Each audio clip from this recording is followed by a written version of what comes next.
Bismillahirrahmanirrahim. Assalamualaikum warahmatullahi wabarakatuh. Ikhwani wa akhwati rahimakumullah. Alhamdulillah kita masih bisa bertemu lagi dalam pembelajaran Al-Islam. Oke, sebelumnya marilah kita awali pembelajaran hari ini dengan bacaan Al-Basmalah. Bismillahirrahmanirrahim. Oke, langsung saja hari ini kita akan belajar tentang materi baru, yaitu tentang sholat jenazah. Sholat jenazah. Jadi kita akan belajar tentang pengertian, hukum, rukun, dan juga nanti tentang keutamaan sholat jenazah ya. Yang pertama ialah pengertian. Sholat jenazah adalah sholat untuk mendoakan muslim yang telah meninggal dunia, dikerjakan dengan cara-cara khusus. Jadi sholat jenazah ini berbeda dengan sholat fardu ya, ada cara-cara khusus yang mana nanti kita akan bahas satu persatu. Yang kedua ialah hukum sholat jenazah. Apa sih hukumnya sholat jenazah itu? Hukumnya yaitu fardu kifayah, yang artinya apabila sholat jenazah telah dilaksanakan oleh sekelompok orang, maka muslimin yang lain tidak wajib menunaikan sholat tersebut. Misalnya nih, satu kelas, misalnya ada saudara kita yang meninggal, kemudian satu kelas ingin takziah. Nah, satu kelas ini dibagi menjadi dua kelompok, yaitu kelompok ikhwan dan akhwat. Nah, yang berangkat duluan adalah kelompok ikhwan untuk melaksanakan sholat jenazah. Nah, ini yang ikhwan ini sudah sholat jenazah, akan tetapi pas gilirannya yang akhwat berangkat untuk takziah, ternyata jenazahnya sudah dimakamkan. Maka karena sholatnya sudah diwakilkan sama yang ikhwan tadi, yang akhwat itu tidak berkewajiban untuk melaksanakan sholat jenazah karena sudah diwakilkan sama yang ikhwan. Itulah yang dimaksud dengan fardu kifayah. Apabila sudah ada sekelompok orang muslim yang mengerjakan sholat jenazah, maka sekelompok yang lain tidak berkewajiban untuk melaksanakan sholat tersebut. Sebagaimana Rasulullah SAW bersabda, "Shollu ala sahibikum." Sholatlah atas sahabat kalian. Hadis riwayat Bukhari dan Muslim. Selanjutnya kita akan belajar tentang syarat-syarat sah sholat jenazah. Yang pertama ialah niat. Jadi ketika kita akan melaksanakan sholat jenazah, maka yang pertama adalah niat ya. Harus ada niat. Yang kedua ialah mumayyiz. Apa itu mumayyiz? Mumayyiz yaitu berakal sehat dan sudah diberi tanggung jawab ya, sudah balik, sudah mengerti mana yang baik dan buruk. Itulah mumayyiz, berakal sehat, dapat diberi tanggung jawab. Yang ketiga ialah menghadap kiblat ya. Kalau sholat ya tentunya menghadap kiblat. Yang keempat menutup aurat seperti halnya sholat fardu. Yang kelima badan, baju, dan tempat sholat harus suci. Yang keenam, orang yang menyolatkan adalah muslim. Jenazah yang disolatkan adalah jenazah orang Islam yang sudah dimandikan, diwudukan, dan dikafani. Ini diwudukan ya, dan dikafani. Jadi kalau misalnya belum dimandikan, belum diwudukan, dan belum dikafani, itu tidak boleh disolatkan ya, kecuali orang yang mati syahid itu tidak usah dimandikan dan tidak usah diwudukan. Kenapa? Karena nanti bajunya, darahnya, semuanya itu adalah akan menjadi saksi ketika hari kiamat. Yang kedelapan, jenazahnya ada di depan orang-orang yang mensolatkan. Jadi syaratnya adalah jenazah ada di hadapan orang yang mensolatkan. Kalau tidak ada di hadapannya, berarti itu namanya sholat gaib.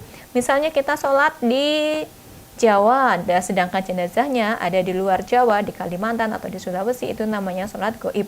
Nanti niatnya pun berbeda ya, niat sholat gaib dan niat sholat jenazah itu berbeda. Oke, lanjut. Yang keempat ialah rukun sholat jenazah. Rukun ini urutannya ya, harus urut-urut. Rukunnya itu apa aja? Yang pertama, dikerjakan dengan berdiri jika mampu.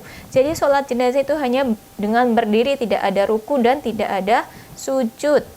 Bertakbir 4 kali takbir ya, hanya berdiri, dilakukan dengan berdiri dengan 4 kali takbir. Membaca surat Al-Fatihah, mengucapkan sholawat Nabi, berdoa untuk mayit. Tertib ini harus urutan ya. Tidak boleh misalnya doa dulu baru surat Al-Fatihah itu, atau sholawat dulu baru surat Al-Fatihah, itu nggak boleh. Jadi harus berurutan dari takbir, kemudian membaca Fatihah, sholawat dan juga tertib, kemudian yang terakhir adalah salam.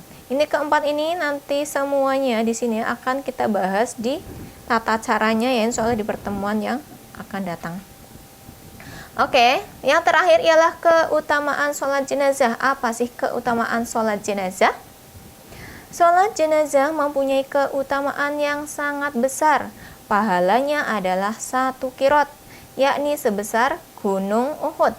Jika mengiringi jenazah, mensolatkan dan mengantarkan hingga pemakamannya, pahalanya adalah 2 kirot. Rasulullah Shallallahu Alaihi Wasallam, "Man sholla ala janazatin walam yatba'ha falahu kirotun, fa in tabi'aha falahu kirotoni." Qila wa mal kirotoni qala ashuruhuma mislu uhudin. Ini hu ya, ini domah. Terus ini diganti dengan fathah. Barang siapa mensolatkan jenazah dan tidak mengiringinya ke pemakaman, ia akan memperoleh pahala sebesar 1 kirot. Jika dia juga mengiringinya hingga pemakaman, ia akan memperoleh 2 kirot. Ditanya apa itu kirot? Beliau menjawab, yang terkecil di antaranya semisal gunung Uhud. Begitu besar ya keutamaan sholat jenazah, sampai saja kalau misalnya kita tidak mengiringnya ke pemakaman, itu pahalanya adalah sebesar 1 kirot, yaitu sebesar gunung Uhud. Apalagi jika kita sampai mengiringinya ke pemakaman, pahalanya ialah 2 kirot. Oke, cukup sekian pembelajaran kali ini ya. Sudah ulangi, yang pertama ialah pengertian sholat jenazah. Yang kedua tadi kita sudah belajar tentang hukumnya ya. Hukumnya adalah fardu kifayah, yaitu apabila sekelompok orang muslim sudah melaksanakan sholat jenazah, maka sekelompok yang lain tidak berkewajiban untuk melaksanakannya. Kemudian ada rukunnya tadi, ada takbiratul ihram, ada surat Al-Fatihah, kemudian ada sholawat Nabi dan juga mendoakan mayit, dan yang terakhir adalah salam. Kemudian keutamaannya yang sangat bagus dan sangat besar, yaitu sebesar 1 kirot jika tidak mengiringnya ke pemakaman, dan apabila sampai ke pemakaman maka sebesar 2 kirot pahalanya. Oke, dari Ustazah cukupkan sekian. Apabila ada kritik dan saran ataupun salah dari ucapan Ustazah mohon maaf yang sebesar-besarnya. Oke, ada tugas hari ini ya, silahkan dikerjakan dengan baik. Ustazah akhiri, syukron. Wassalamualaikum warahmatullahi wabarakatuh.